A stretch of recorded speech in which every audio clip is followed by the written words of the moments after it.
नमस्कार, मी पंजाब हवामान अभ्यासक मुक्काम गोष्ट कुगळी धामणगाव तालुका शिरूर जिल्हा पुणे. सांगायचं झालं तर आज मध्यरात्रीत म्हणजे विदर्भातून पूर्व विदर्भातून पावसाला सुरुवात होणार आहे.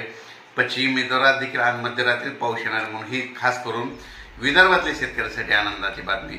त्याच्यानंतर सर्व राज्यातल्या सर्व शेतकऱ्यांना सांगू इच्छितो, पूर्व विदर्भ, पश्चिम विदर्भ, मराठवाडा, उत्तर महाराष्ट्र, दक्षिण महाराष्ट्र, पश्चिम महाराष्ट्र हा अंदाज लक्षात घ्यायचा.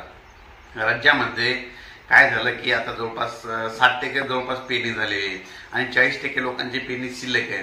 म्हणून हा खास करून राहिलेल्या शेतकऱ्यांसाठी खास करून आनंदाची बातमी.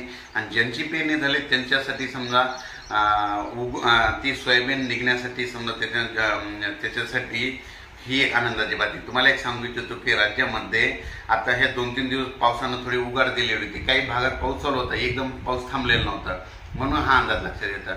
पण राज्यातील सर्व शेतकऱ्याला सांगू इच्छितो 25, 27, 28, 29, 30 तारखेपर्यंत राज्यात दररोज भाग बदलत मोठा पाऊस पडणार आहे. म्हणून हा सर्व शेतकऱ्यांनी अंदाज लक्षात घ्यायचा. सर्व शेतकऱ्याला सांगायचं झालं तर ज्यांची पेरणी शिल्लक आहे, जमिनीमध्ये ओल झाले त्यानंतर पेरणीचा निर्णय घ्यावा म्हणून हे देखील सगळ्यांनी लक्षात द्यायचं.